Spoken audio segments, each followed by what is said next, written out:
Hello and welcome to the On the Whistle podcast. I am your host today, Alasdair Howorth. We have a very, very special guest with us today. And of course, I'm talking about Firdose Moonda, our women's football expert from South Africa. Firdose, you've had your time covering the cricket. You're back with us. You're back to talk about football. How are you doing today? Thanks, Alistair. Yeah, really well. It's been a great summer. In fact, it's still late summer here in South Africa. Beautiful Cape Town weather. I've been keeping my eye on the football, particularly the Olympic qualifiers. Really thrilled to see Banyana getting through to that final round. They're going to play Nigeria, so I think it's going to be a really, really tough task for them. But it's all about the Olympics. I'm hearing a lot of conversation about that, and I've got sort of two feelings about it. You know, it's only two teams from Africa that go there, and yet we put so much focus on it. And at the same time, there's so much other football on the continent that maybe we don't really talk about because of the focus on the Olympics. So the Women's League has started here in South Africa as well. There've been some interesting performances. The games are being streamed. Some of them are on television, which is really good to see. And I think we're going to have a good couple of months of football. I think the last time we spoke, Safa was still in the running for the Women's World Cup 2027, but unfortunately they Didn't pulled work out. out. So no World Cup on the continent, but lots to talk about. Yeah, absolutely. And yeah, it feels like a shame that one of Nigeria and South Africa won't be going to the Olympics, as both of them have shown how brilliant they are, particularly at the World Cup. But enough of South Africa, enough of Nigeria. Today, we are talking about one country, and that is Ghana and the Black Queens. And that is because we are joined by head coach Nora Häuptle. Nora, you have come into this team, you've come into this job as the coach. I think in your first 9 games, I'm sure you'll correct me wrong, but it's 9 wins, 0 goals conceded, 31 goals scored. How are you doing today? And where are you calling us from? Yeah, well, good morning, first of all, to everybody. And two questions. So first, I'm currently in Europe scouting between the camps, a lot of players visiting. I was Saturday in Sassuolo, scouting players of us or players who are maybe in the future eligible to play for Ghana. And of course, we had a long story already written in our Mission Volta this year. I took over the A national team in January 23. Before I was already on the World Cup with under 20. We announced in our Mission Volta the vision that we want to come back to the top 4 in Africa, chasing for the lead, maybe winning a trophy. So these were like our 2 vision points. And then we started with a lot of scouting in domestic. We made camps, and from there we built the first friendlies. We started then with the Olympic and WAFCON qualifications. And after 1 year now, we can say, we are back on the big tournament. First time since 2016. Unfortunately, we missed the Olympic qualification. We got scored in the 96 minutes down in Zambia. But it was a big game, and we always try to separate a bit results and performance indicators. And we should have, probably the first game, to take a point out there, the indicators were quite good. Our performance was well. So it gives us the sign that we are on the right way in the Mission Volta. In the starter 11 have been 5 players from the last under 20 World Cup. So you need to understand that we are still a young squad. But we developed well, and I'm quite satisfied what we achieved until now. Yeah, it's been an amazing achievement. I mean, it feels right for Ghana to be back amongst the big names of African football, because they traditionally, with Nigeria, are kind of the big heavyweights, and then for the last kind of 4 or 5 years they've kind of been in the wilderness. But we'll get into that. But we want to kind of start with you and hear a bit more about your story, because even before you became the coach of Ghana, you have a remarkable story, kind of playing in Switzerland, playing for the national team, and coaching. Tell us a bit more about yourself as a player and how you got into coaching. Yeah, indeed. I play myself very long, but I always try to be a coach who is not always telling about me when I was a player, you know. So that's, yeah, I played for our national team in Switzerland. And of course, it was also a different time, you know, 20 years ago, there were a lot of more fights for structures. Switzerland is a small country. So for us, it was important to reach the big tournaments. We have a very good education system in football, so I'm happy that I got to teach probably as player already very good. And then since 2015, Switzerland is now on all the big tournaments, always present. Yeah, that's where I come from, and maybe this is also influencing you then very much when you get later a coach, you know, in your yeah, mindset, and how do you want to structure the way you're going to work, you know. So that's, yeah, key. My roots in Switzerland, of course. Nora, can I ask you about being the first female coach in the Bundesliga, and what that might have been like for you, you know, from an environment perspective, but also from a level of pride? I mean, there must be a lot to be said for being there amongst that sort of fraternity and feeling like, hey, I've made it, I'm here. Yeah, I think for me it was important to build my coaching career step by step, and it started earlier in Switzerland when I stopped playing. I had foot surgeries, and then I got the offer from my club to teach the boys under 15 and get a professional job. So I did my A license by teaching in Switzerland 3 years under 15, 16 boys on national level. That was a big chance, and I had luck that somebody saw and gave me this opportunity. After that, I was 5 years training the under 19 national team from Switzerland and building a talent development program, which is still existing. And when COVID came, there were no games on youth level, so I decided to step abroad into the Bundesliga. Indeed, it's the first time a Swiss coach went on female side into the Bundesliga, and I learned a lot there. Every step I made teach me new things. You know, when you are with the boys, you learn to fill the backpack with tools, you know, which you need to be a good coach on the pitch. In the under 19 national team, I learned a lot management of a bigger staff. When you go to European Championship, you have 15 staff members, so you need to teach another team. And in the Bundesliga, it was business. You know, we were a club which was a bit on the lower side of the league, so we had not so much budget. And then it was, how can we frame the environment in terms of building a strength room or all those things? How can I get an assistant coach which is professional with me working? How do we find the budget? I was scouting there, interesting wise. For example, Barbra Banda.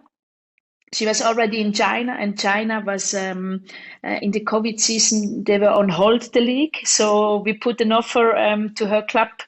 And unfortunately, her salary was too high to get her on loan. But I created like a scouting system to look where are the gaps, where we can, with our budget, reach young players, leagues in COVID. So it was very interesting business-wise. I learned a bit how the the business in football is working. Yeah, and can I just ask you about that difference between, I mean, you mentioned that richness of coaching across a variety of boys' structures, age group structures, and so on, and then making the transition to coaching a women's national side. Is there a big difference in terms of your personality, in terms of the skill set? What would you say those differences are? Yeah, in Switzerland, too, in 5 year under 19. I mean, this was youth level. That's again another story than when you work with senior ladies. And in the club level, you have more time to develop, of course, players, because you are daily on the pitch with video and so on. So you can work out a lot of potential. For me, national team side, you have not so much time to develop the players. It's more very quick getting a good structure tactic wise. You know, you normally have 3 sessions and then you have a game. So you need to be very clear in the frame tactic, and the player needs to understand it quick. And of course, it's then dealing with the personalities. This is in both sides important, but in national team you get good players, so you need to work to get them in scouting wise. But then it's of course the whole team frame. It needs to be a working team very quick, so it needs to have value-based work, and then a clear leadership frame.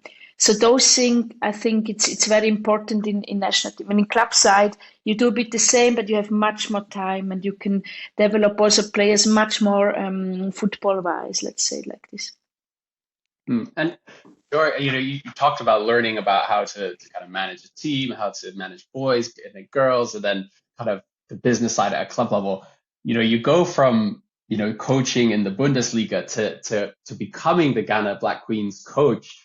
Tell us, how did that happen? Did the FA approach you? Did you apply for it? What is the story behind actually coming to? Because Ghana's a very, very different place from Switzerland and from Germany. So tell us a bit more about how that came about.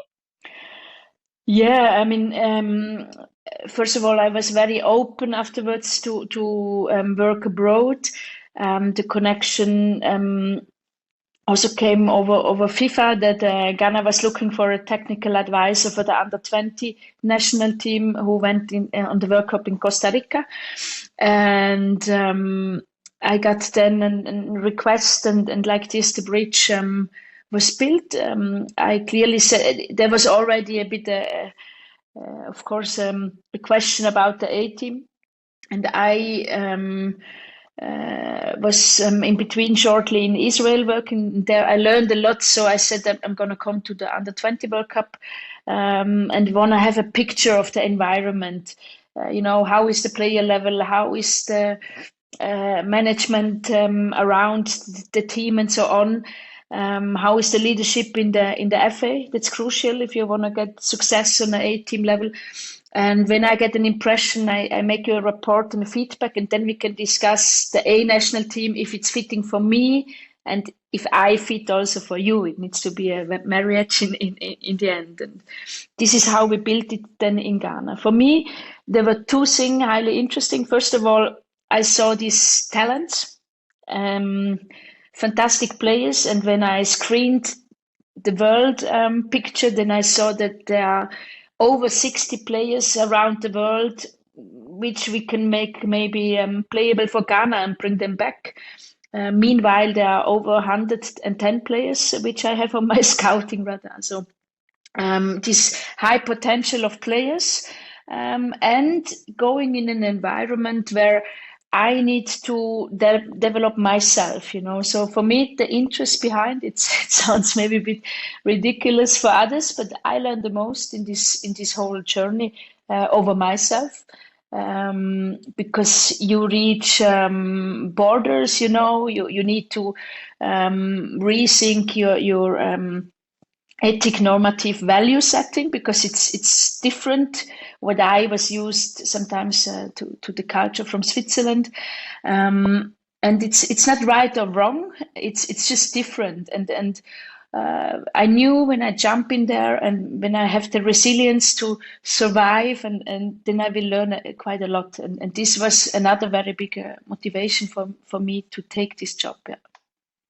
And I want to ask kind of you, because we've been following the women's game for maybe 4 or 5 years now on this podcast, and since we've really started, we had, like I mentioned before, like Desiree Ellis when she just first took the South Africa job, and I wanted to ask kind of how much has the growth of women's football on the continent in the last few years, did that impact your decision? Because obviously we saw then the success of the teams at the World Cup after you took charge of Ghana. We saw the brilliance of Nigeria, South Africa, Morocco and Zambia. But, even as in the previous WAFCON in 2022, I was out there in Morocco covering it, and it was a brilliant tournament. Morocco hosted a great tournament, and it was so competitive.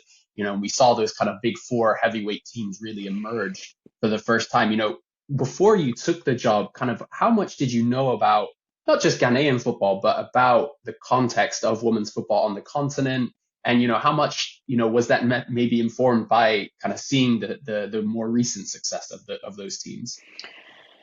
Yeah, it's a good question. I think the first deeper touch I got really when I was scouting in the Bundesliga for my team there, because I tried to find players which we can still afford, to pay, but which have highly interesting KPIs. So I'm working very data-based to have an objective opinion, and I tried and still try to be always a bit in advance and anticipate where is the football going. So what do we need in 2 years, or what is interesting in 4 years? So I studied also like fitness data from the US and tried and also to get some data from the African country. And I think, for example, Banda's performance at the last Olympics, they were quite highly indicators. Bless you. To see, okay, there is coming also a certain kind of physicality in Africa which can be competitive on world level compared with extremely skillful players. So I knew that there is gonna coming a wave when you maybe add also a bit the missing things in terms of a good tactical frame, and I also knew that I can deliver this very good in this system. Then I followed, of course, the under 20 World Cups are also indicative for the higher level, and then you see also on the last World Cup that the African teams are now ready to go in the knockout stages. I think Nigeria, they'll go out in a penalty shooting. This is then a bit part of the game, but I think there's a high potential, not even in the 4 countries who have been on the World Cup. Also Ghana has a very interesting player, but you need to work very much on the environment. For example, that you can fly in the best players, that you have the budget for. FIFA made a report where you see how many games are the African teams playing, and the scissor is so big, I analyzed Zambia. They played last year, I think 21 official games, 21. We, Ghana, played 11. And then there are teams that played 2 or 4 games, and this is it. So this scissor is so big, so you need to, of course, very screen properly the country, what is possible, because when you cannot play those games and working for the players, then you cannot jump on the next level. So, but for me, I see a lot of potential, and this was my motivation, because I still believe that Ghana is ready also to go on a big tournament. And that's so reassuring for me to hear that even before you came, you were aware of these players, and in very much kind of like you mentioned KPIs, and kind of very much in a kind of asset-based way of thinking of these players have resale value, they have talent. And we've seen that recently with players like Barbra, Banda, Rachel Kundananji, kind of becoming these record-breaking transfers, going to the NWSL. And, I think it's something that we've beat the drum on. I remember that first CAF Champions League tournament that we covered, and seeing some of the players from Ghana, like Evelyn Badu, Doris Poadua, and seeing them now making that jump to Europe, or Grace Asantewa kind of now making that jump to Europe, and then to Mexico. For you as a coach, how kind of rewarding is that to see that these players, particularly I think the ones that you've been working with at the under 20s level, but also other players from other countries who traditionally from Europe or the North American context would have been overlooked, are now actually being picked up and are playing and are getting the contracts they deserve, the money they deserve, kind of and the spotlight that they deserve. Yeah, it's what I believed when I saw those players. I try always to see the potential and ask myself, can we work out this potential and support the players in different kind of ways? For example, that when they go abroad, that they are used to video analysis and those skills, because when you jump into the European market, normally you need to very quick adapt to this environment. Also a bit career planning, which is your next good step. of course, it's for them interesting to earn money, and we need also to understand this. Money is, for me as Swiss, is not my biggest driver, but I understand when an African player or from Ghana is supporting a whole family, and then money is a very big driver. So you see, I also need to learn to understand the other position, that I can help them the best. And so at the moment we discuss a lot with the player, what is a good next step, which is a good next club, which is educating you further, who is the coach, what is the interest, which position do you play, how many playing minutes. So all those highly relevant indicators that they can develop really, and not just fill their pocket. Which leagues are growing? It's not only the big five, of course, but there are also other leagues in Turkey, for example, which make big steps. So we try to support, of course, also or question our players in this way, because when they play in better club environments and have a lot of playing minutes there, normally they perform then faster and better also in the national team. And of course, now the transfers of Kundananji or Banda is showing probably also the world how much potential there is in Africa. Still, sometimes, I don't know the English word, I also feel it that Ghanaian players or African players are sometimes underestimated, just because of the where they are coming from. And I'm very happy to see that. I think step by step a bit now, this how do you call this English word, the prediction? Oh no, it's not a prediction, it's when you put somebody in a board or in a cupboard, and like prejudice, so you have an opinion, but you yeah, you don't know what it's based on, and I think now we are working a lot against those presetted almost minds. like a stereotype, stereotype, like maybe it's this word I was looking for, and those transfers, of course, are helping not only Kundananji, but also all the African players to get a bit better in the market. Nora, you speak about potential, and I'm just wondering what the balance is then between what Ghana can offer local players versus what an overseas deal can. I mean, is the structure, how professional is it domestically? Can they earn a decent living? But also, can they then produce a player that you'll be confident can go onto the international stage and perform? Or is that scouting list that you mentioned of 60 players, are those people who are coming from the diaspora that you think will be able to elevate the quality of your team?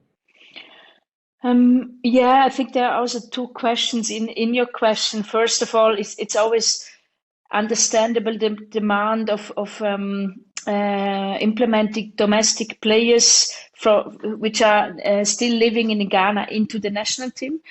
When I arrived, I took again data to see what is our league really about. So I took all the playing licenses. And I saw that over 75 of the players have been under 20 years old. So de facto, our Premier League, it's a youth league, so you need to sometimes clear look at what it is. And that means we need to feed especially our under 20 national team out of our league players, because they are young, It's difficult to go and want to compete on Olympics with 16-year-old players, Maybe you can implement the talent, but and maybe then building a domestic squad, like a B national team on the top of the under 20, that you can still educate the bit older players in the league, But when you want to be competitive, you need to have a bit an older age group of players, and normally they go just abroad. So they play 3 years in Ghana, and when they reach 18, 19, then they are from the justice right to travel or sign a contract. Then they are abroad, because there they can earn money. In Ghana, you get maybe feeding and those things, housing, but you cannot earn a lot of money. So it's normal, the market, that they go abroad. And then it's also, of course, then we need to collect our players also abroad. Mm. That's the but the factor you need to show that we are a youth league in Ghana and in often maybe in other leagues too. That doesn't mean that we need to develop those players too, and maybe working on the club environments, on the league development, and all those things. But we need to accept that our players play in Europe. We have over 110 players on our worldwide radar.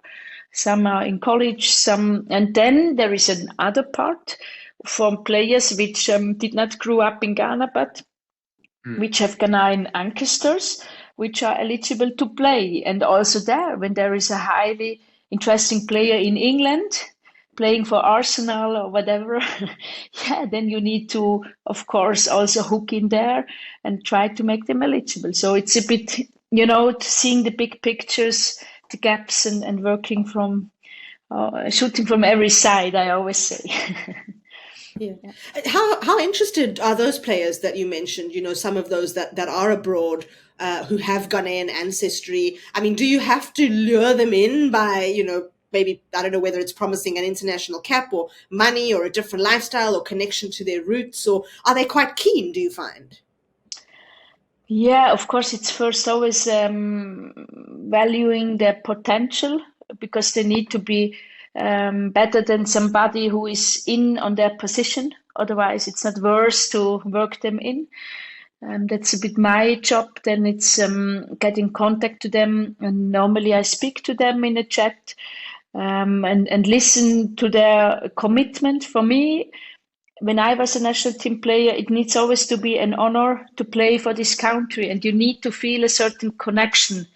It's very difficult to just wear a shirt, and because first it's always pride, honor to play for your country, and then everything else is coming. And when this space is not here, then it's not possible to bring such a player in. And then it's of course also the interest, and I mean, when we go to big tournaments, we are highly attractive to for players, because normally when they come to national team, perform well, they can also raise their market value. So it's of course always also then a bit of self-interest, and I try to show very clear how is our mission Volta working. Are they really committing for this pass, until this time frame? Are they willing to? There's also a lot of travel. It's not easy when you play like Asantewa in Juarez. You need to fly back to Accra. Then you have game in Dola. Then you go. She's traveling sometimes 2-3 days with time changements and so on. So it's you need to be willing to invest this energy, and I think you get a lot of payback in terms of getting games on a high level, having exposure on tournaments, and sometimes national team gives you also something. It's difficult to explain, to be in this team and reaching things. It can give you a lot of energy and breaking a bit the daily club rhythm. So our players need to be very committed also to our values, and otherwise it's not working. So it's a bit everything. Yeah. Nora, I spent the last month, well, January and February in Cote d'Ivoire and Abidjan, mainly covering the men's Africa Cup of Nations. So I spent a lot of time with Ghanaian journalists and some players. And whilst the men's team was struggling and got knocked out in the group stage again for the second time, all of the journalists I spoke to were saying, like, there's just so much positivity around the Black Queens. There's so much kind of goodwill towards the team. They're doing so brilliant. And so many of them kind of were saying, oh, so much is down to Coach Nora. She's done so much good work. And one of the things that I think all of them mentioned when I asked them, why, what is it about Nora that's made the difference? How is she, succeeding where a lot of others are struggling? Is they're saying, she's a foreign coach who's come from Europe, but she actually has lived in Ghana. She spent a lot of time in the country, watching local football, investing in the football. And, I think there's a lot of resentment, certainly in the men's game, and I think the women's game as well, from African nations, where they see, foreign mainly European coaches coming in. They come in for the, maybe just for the international break, and then they leave and they go back and live wherever. And even maybe sometimes they ask the team to have their international breaks outside the country. Maybe they have their training in Europe and stuff. But so all of them have said, that what makes a difference, and you even alluded to it earlier, was your willingness to learn from the players as much as they learn from you, and learning about what it is to be Ghanaian. What I want to ask you, what made you have that decision to really kind of invest in not just the national team, but the country itself, and be kind of, what are some of those lessons that you have learned, and both about yourself, but also about Ghana? Yeah, well, thank you. It's beautiful to hear that there are positive voices supporting, of course, a bit our way. It's my approach is to have a growth mindset. I cleared very basically my values. How do I want to act? How do I want to be? What is important for me as human being? And a growth mindset that I am continuously learning of my stages is for me one of the highest values I have. And then also giving empowerment to people around. And in Ghana, it's you need to dive in the culture to understand, first of all, the environment. It's very difficult to take conclusions or decisions when you don't get first informations in. So in the beginning, I was a lot in the performance center, and we had our first selection camps in Pram Pram. Sometimes no electricity, sometimes no fluent water, one pitch, AstroTurf, which was really ready to play, but like 3-4 teams who wanted to train on it. So it's you need to see the reality to know on what you can build, and there is a lot of investment in Ghana, and also the center is growing, but I need to be there, and sometimes I reached my borders also. It was not that it was just easy, and but from there I understood very clear. I'm a very feedback based person. So after every camp, I made our president and deputy a clear feedback what it needs to go next. And maybe you focus on 5 points and then you reach 3, but then your journey is going forward. So this was for me highly important to show them all the time in a realistic way. Okay, what is next? Do we need to go in a hotel? Do we need to material in staff environment? What do we need to change for the next camp? So this was highly interesting for me. Then also learning the culture, the food, the value setting. I mean, creating a picture like the Mission Volta.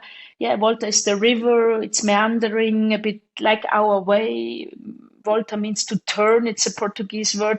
So we wanted to turn to success. So also using and understanding where are the queens coming from, and where do we want to go, with what picture can we work.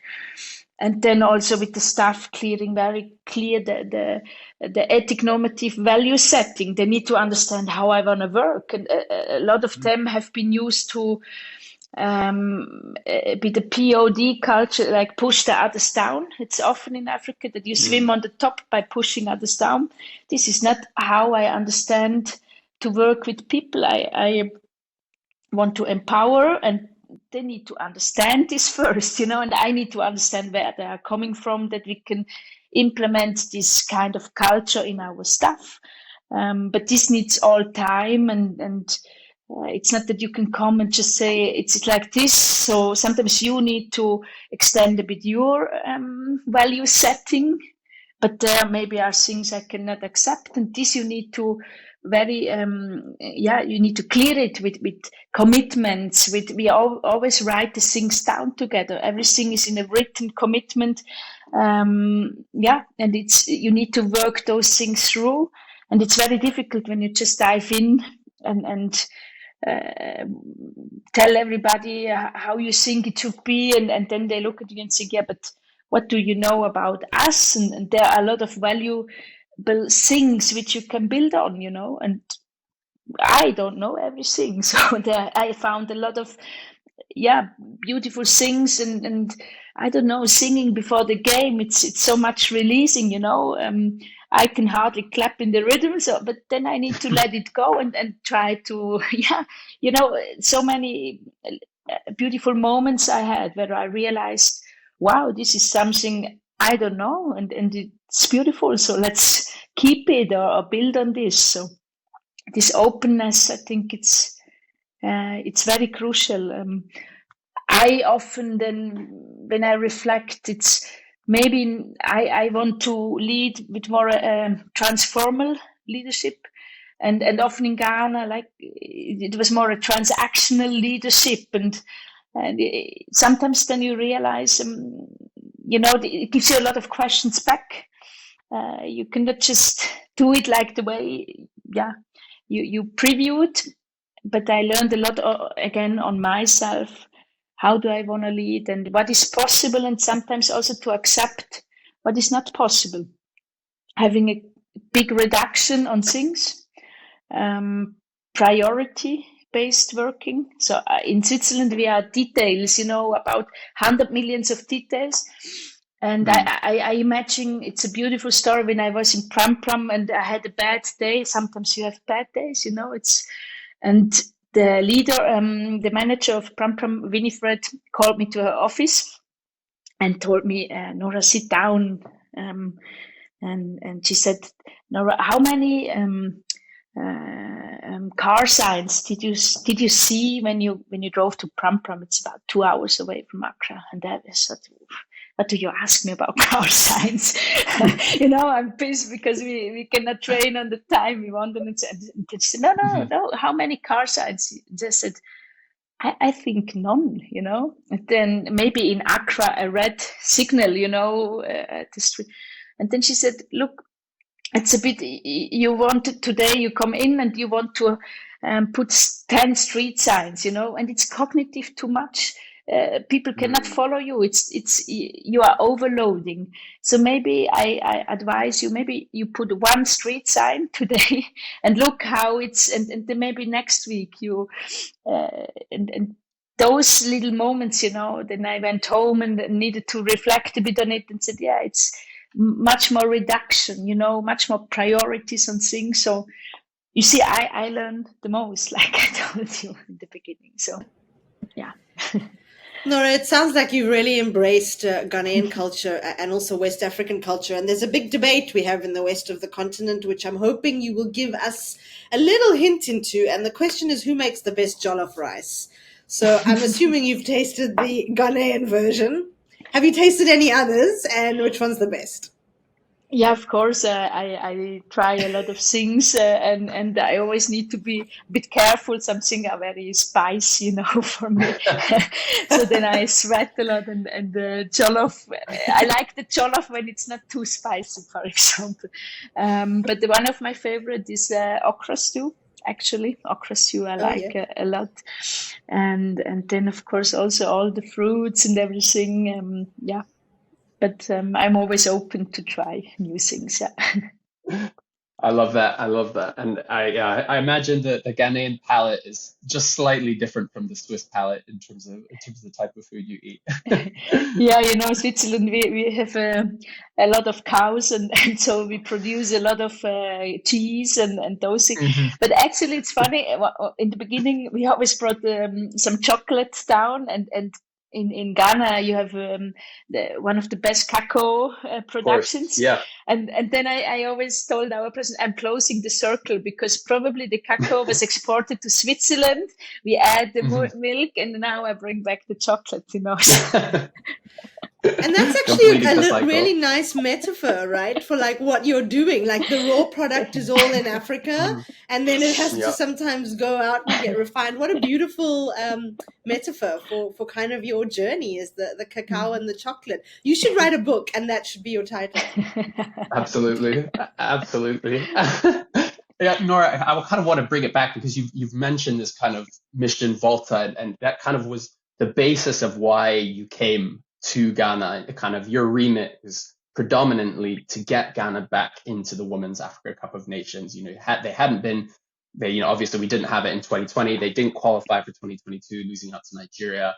And, you know, in 2018, they were there, but at home, but they didn't even get out of the group stage. And so it was kind of your job to get them back onto the map. And, you know, when you mentioned it in your introduction, when you took over, it was plain sailing. You know, you won every single game. You didn't concede any goals. And then you had that matchup against Namibia. And even though you lost the second leg in Namibia, you qualified for that WAFCON. And there's this great video of you kind of just breaking down into tears and, you know, showing just the amazing emotion of that. What was that, you know, moment like for you, reflecting on your own journey and your journey with Ghana, the moment that you actually kind of achieved that first objective? You qualified for the Women's Africa Cup of Nations. Yeah, well, I'm also human, you know, and I'm glad I have a good staff who is supporting me all the time, so I never feel alone. It's all teamwork we do. And of course, this moment was releasing. Sometimes, maybe as spectator, you think you always enjoy games, but it's not that you enjoy all the time games. Sometimes it's big pressure also behind, and you know, you need to deliver now or never, otherwise. And of course, there it was a big release. I mean, we scored Namibia home 3-1 with our own goal. So the first goal we conceded was our own goal. It's also, and then we got a set piece in there. And then we knew there are different rules, you know, in WAFCON and the Olympics. With the away goal in WAFCON, you can also fall out, you know, when it's sometimes matches can turn quickly. So in the end, it was a release, but deserved, probably. And there are a lot of travels. There are a lot of physical intensity behind. Of course, there are a lot of things. You work behind the scenes, which nobody knows ever. So you have, as a leader, you are not only here for the players. You need to work for your staff, for their environment. In the end, you are a lot in between also in discussions with the president, the deputy, the technical director, so the leaders, and of course also higher interests like sport ministry and so on. So when you are in between all those demands, it's not easy all the time. And when you can, in the end, when it's ending the way you previewed, or then it's of course also a release, and maybe also how is the English word for it? That you know, okay, your anticipations have been probably right. The potential you saw, you can really achieve it, but you need to deliver it in the end with the result and the qualification. You know, only performance valuing people also don't understand. You know, so in the end, it needs to be the qualification. Yeah, so it was a big release. And Nora, now you've got them there. You've qualified for the Women's AFCON, but from what we're hearing, I mean, the tournament dates are not set. The Olympics, we know, takes place at the end of July. There's a chance the tournament will take place later, I suppose, perhaps even next year. How do you feel about that? I mean, you obviously anticipating playing, I guess, in June, July. Now, where do you stand?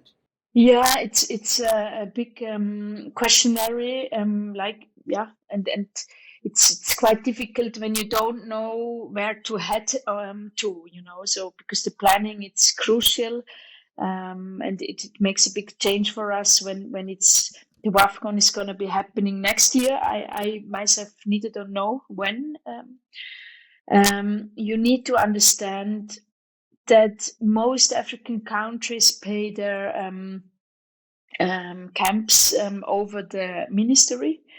And normally the ministry jumps in terms of qualification games. So when you're out of a qualification and need to run now 1 year only friendlies, then normally the most part of the money is spoiled back to the FA, and they need to pay for a camp. And most African FAs just don't have a very high budget, you know. There are also other things which we need to accept. That there is now futsal, you know, growing, and they also need budget for that. So Of course, the men's national team are the drivers. They also bring in at the moment the most part of the money through their qualifications. Maybe it's gonna change everything when FIFA is raising or equalizing the prize money. That would be a absolutely game changer. But at the moment, then we need to work with a reduced budget, and it will be very difficult to fill every FIFA window with a camp. And then again, then we reduce the amount of games. And my opinion is at least an A national team needs to have at least 10 games per year. That's the minimum, that you can develop as team, that the players have this exposure on high intensity level and so on. But in the end, we always come back to resources, and it's at the moment for us it's not helping that this tournament is postponed another year. Probably then already the next WAFCON qualification needs to start somehow because World Cup is so it's so my I would have loved that it's gonna happen this June like previewed. Then it's Olympics, then it's Under-20 World Cup in September, which you can also not interfere with the WAFCON. It's not good for us, and it also gives us challenges which are very difficult to solve, to be honest. What can you do now? Like, how will you plan the next couple of months? It sounds like do you know it will be next year, or are you just hoping it will be next year? No, I have no information personally, so I don't have more information than you have. Then again, I always try to solve things, instead of just waiting, being a bit proactive. And there are different solutions. Of course, we try to use the next window then in end of May, June, to probably play against one of the Olympic participants. And so on, but it comes to resources, and sometimes we need to decide then, or we go back maybe and do something more with the domestic players in Ghana, maybe using training stays without playing officially and so on. We have a group of female leaders in Ghana who try to work a lot for the environment of the Black Queens in terms of finding also specific sponsorships, we had a company now, they also, release also their workers to watch our games and so on, that we have more spectators and so on. So we try on different level to get resources in. And in the end, we need to decide then with what we have, what is possible to do. But I always think to doing something is always better than to just wait and doing nothing. So, and I think it's so important that you're talking about, when we think often from the outside about these tournaments, if they get postponed or delayed, we're often thinking, okay, how will it fit with the next World Cup and clashing with different tournaments and things like that. But it's like you say, it's even just the simple things like, now we have to do friendlies instead of qualifiers, and how can we afford that? And, like I was saying, I spent time in Cote d'Ivoire, and I think they're, on the flip side, one of the real sad stories of women's football on the continent, where they can, put out this tournament for, that cost them well over $1 billion for the men's AFCON, and their women's team had to pull out because of the Olympic qualifiers, because they didn't have the money, and, they haven't paid for a friendly, I think, in over a decade. The only friendlies they've done has been teams like Morocco or Algeria, like kind of funding it for the Ivorians themselves. And again, it must be so frustrating for you as a coach when you have other federations, maybe not South Africa and Nigeria, but Morocco and Zambia, and specifically Morocco, who, they will pay for their teams to have those friendlies. They will organize those friendlies against European opposition, North American opposition, even if they don't have the kind of structure of the WAFCON to give them that. I wanted to ask you, Nora, because, we've talked a lot about the amazing things you've done, the good stuff about the Black Queens, but that you came up against your kind of biggest challenge, I would say, in the Olympic qualifiers, when you came up against Zambia. Zambia, who kind of blew us away first at the Olympics with Barbra Banda's brilliance, and then without her at the women's AFCON, coming third, beating Nigeria in the semifinal, or in the third place playoff. And you as you mentioned, you narrowly lost 1-0 in the first leg. Probably should have got drawn there. In the second leg, you were like seconds away from taking them to, I think, extra time. There's not away goals in the Olympics, I think. But then Barbra Banda scores that 96th minute winner. What are the lessons that you kind of take away from that game? Because you've played decent teams up to that point. Senegal, they drew Zambia at the WAFCON. They only lost 1-0 to Morocco. They're a good team, and you beat them twice. But Zambia were kind of your first real test with genuine superstars like Barbra Banda. How obviously you're disappointed with the result, but how helpful was that experience in terms of learning, potentially ahead of a WAFCON where you will have to play Nigeria, Zambia, South Africa, these kind of heavyweight teams? Yeah, a lot of questions in one. First of all, of course, it's painful when you drop out of a qualification. My experience is normally I imagine the biggest losses. It's not even the biggest. I played European Championship and semi-final and so, but normally the moments of loss stay the most. But you learn also the most out of it. Out of those games, you normally reach when you do a good reflection on it and take the right conclusions out.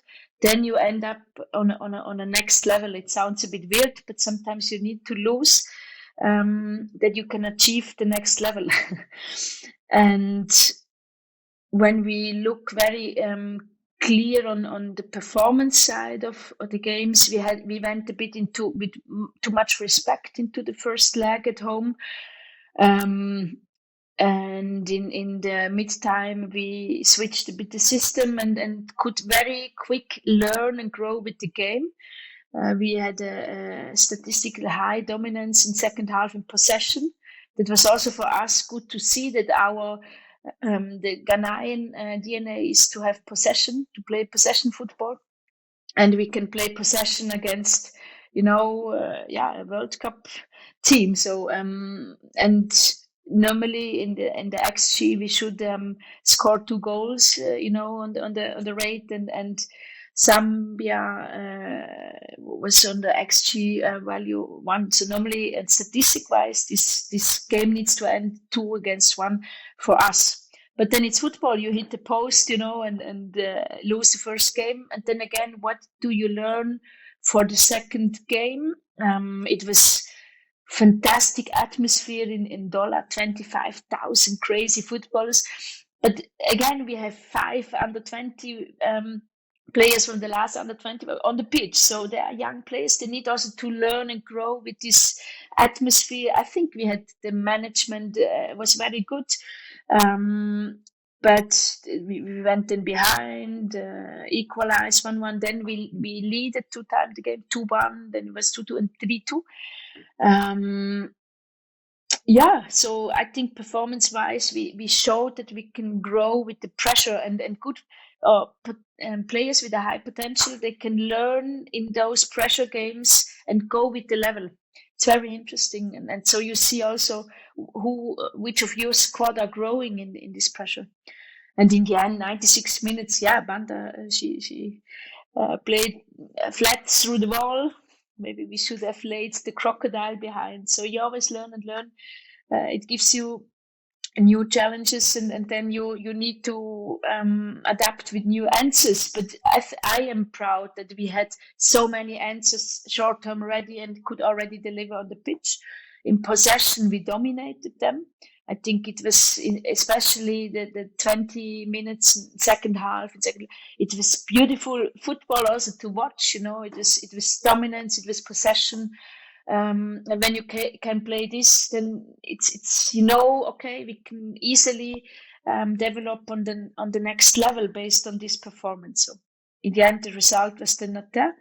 But I learned in Switzerland in my career as player that we also sometimes you need to scratch the bar, in these qualifications. And when you do it 2-3 times, once there is the day where you already know before the game, now we step over it. And then it's this, you have this confidence. It's very hard to explain when you never played and I'm pretty sure in the next high level game, there will be then the time where we can say now we step over it and qualify, but we need to have more of those high level games.